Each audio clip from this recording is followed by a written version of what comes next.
We are looking at how to pronounce the name of this planet, as well as how to say more related hard-to-guess words in English. How do you go about pronouncing this one?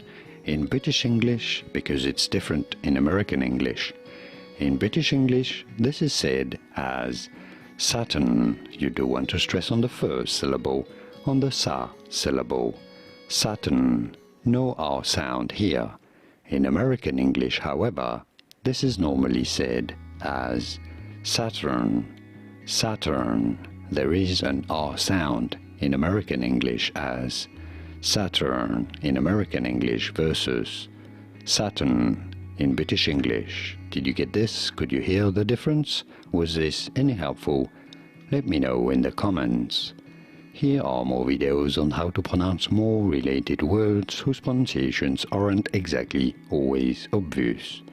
I'll see you there to learn more.